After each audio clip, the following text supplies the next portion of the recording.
Muslimin rahimakumullah, sidang Jumaat yang dimuliakan, sila dengar dengan teliti khutbah yang akan disampaikan oleh khatib dan jangan bercakap-cakap ketika khutbah disampaikan kerana ianya dilarang oleh Rasulullah sallallahu alaihi wasallam.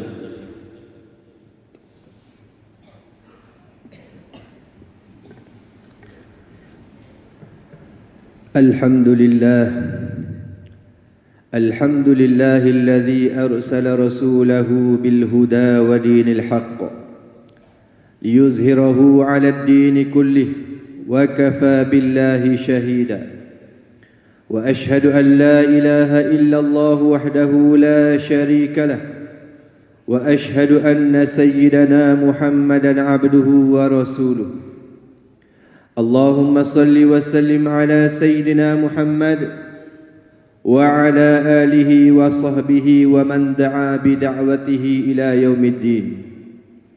أما بعد فيا عباد الله اتقوا الله أوصيكم ونفسي بتقوى الله لعلكم تفلحون. Muslimin sidang Jumaat yang dirahmati Allah, marilah kita meningkatkan ketakwaan kepada Allah Subhanahu wa taala dengan sebenar-benar takwa, melaksanakan segala perintahnya dan meninggalkan segala bentuk larangannya. Ketakwaan itulah asas kesejahteraan hidup di dunia dan di akhirat. Bersempena dengan Hari Guru yang akan disambut pada 16 Mei 2026, marilah kita menghayati khutbah yang bertajuk Guru Berhikmah Membina Insan Sejahtera. Guru adalah insan yang memikul tanggungjawab, membimbing akal, membina jiwa dan membentuk akhlak.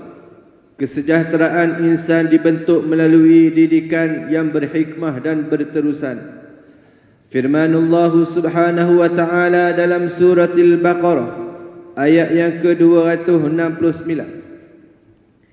Yu'til hikmata man yasha' وَمَنْ يُؤْتَ الْحِكْمَةَ فَقَدْ أُوتِيَ خَيْرًا كَثِيرًا وَمَا يَذَّكَّرُ إِلَّا أُولُو الْأَلْبَابِ.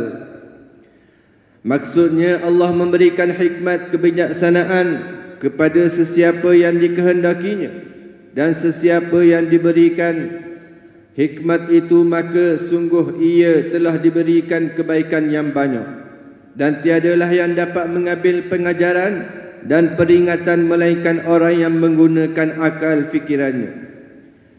Ayat ini menjelaskan bahawa hikmah adalah kurniaan agung daripada Allah Subhanahu wa taala. Guru yang berhikmah bukan sekadar menyampaikan ilmu, tetapi memiliki kemahiran mendidik dengan kebijaksanaan agar ilmu dapat membina insan dan masyarakat yang sejahtera. Sidang Jumaat sekalian, kesejahteraan insan tidak hanya diukur dengan kecemerlangan akademik, tetapi dengan keseimbangan akal, emosi, akhlak dan hubungan sosial. Pendidikan yang berkualiti juga bermatlamat membentuk warga negara yang beradab, bertanggungjawab dan berdaya saing di peringkat kebangsaan dan antarabangsa. Di sinilah peranan guru amat besar dalam merealisasikan hasrat tersebut, di samping menyemaikan ilmu dan adab dalam diri insan. Rasulullah sallallahu alaihi wasallam merupakan muallim yang agung. Baginda mendidik para sahabat bukan dengan kekerasan, tetapi dengan akhlak yang luhur, kesabaran dan kebijaksanaan, sehingga lahir generasi terbaik. Rasulullah sallallahu alaihi wasallam membetulkan kesalahan tanpa memalukan, menegur tanpa merendahkan, dan mendidik tanpa mematahkan jiwa. Inilah didikan berhikmah yang melahirkan manusia sejahtera dunia dan akhirat. Rasulullah sallallahu alaihi wasallam bersabda yang bermaksud, sesungguhnya Allah tidak mengutusku untuk menyusahkan dan tidak pula untuk mencari-cari kesalahan, tetapi Dia mengutusku sebagai pendidik, yakni guru yang memudahkan. Sidang Jumaat yang dikasihi Allah Subhanahu wa taala, Banyak masalah sosial hari ini seperti kekerasan emosi dan kerosakan hubungan sesama manusia bukan berpunca daripada ketiadaan peraturan, tetapi berpunca daripada kegagalan membina hikmah dan empati dalam jiwa.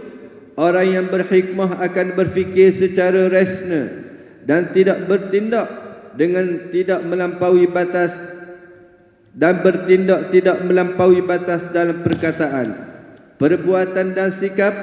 Oleh itu, guru yang berhikmah hendaklah senantiasa mengawal emosi, membina adab dalam berkomunikasi dan menjaga hubungan sesama manusia. Rasulullah sallallahu alaihi wasallam bersabda, "Innar rifqa la yakunu fi syai'in illa zanahu."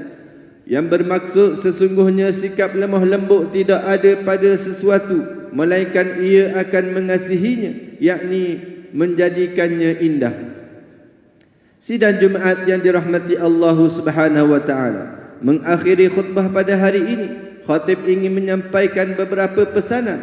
Yang pertama, mencontohi Rasulullah sallallahu alaihi wasallam sebagai guru yang agung.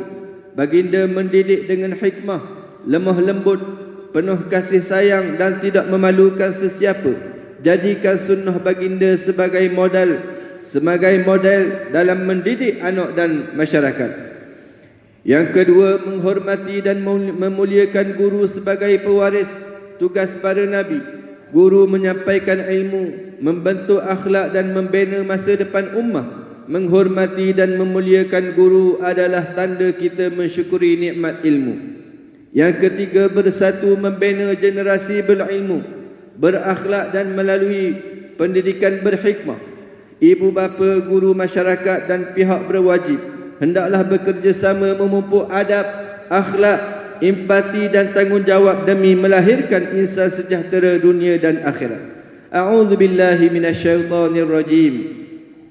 Huwa alladhi ba'atha fil ummiyina rasulan minhum يتلو عليهم آياته ويزكيهم ويعلمهم الكتاب والحكمة وإن كانوا من قبل لفي ضلال مبين. Yang bermaksud, dialah yang telah mengutuskan di kalangan orang yang ummiyin seorang rasul dari bangsa mereka sendiri yang membacakan kepada mereka ayat-ayat Allah dan membersihkan mereka serta mengajarkan mereka kitab Allah, yakni Al-Quran dan hikmah. Dan sesungguhnya mereka sebelum kedatangan Nabi Muhammad itu adalah dalam kesesatan yang nyata.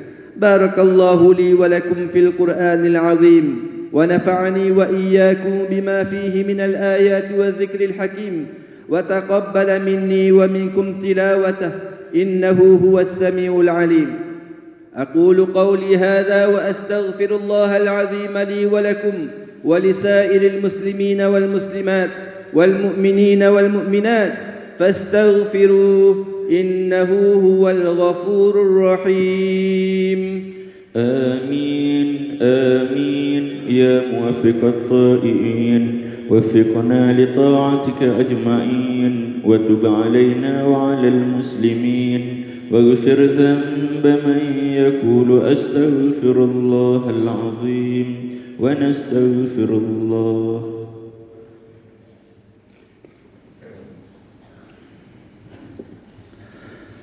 الحمد لله رب العالمين.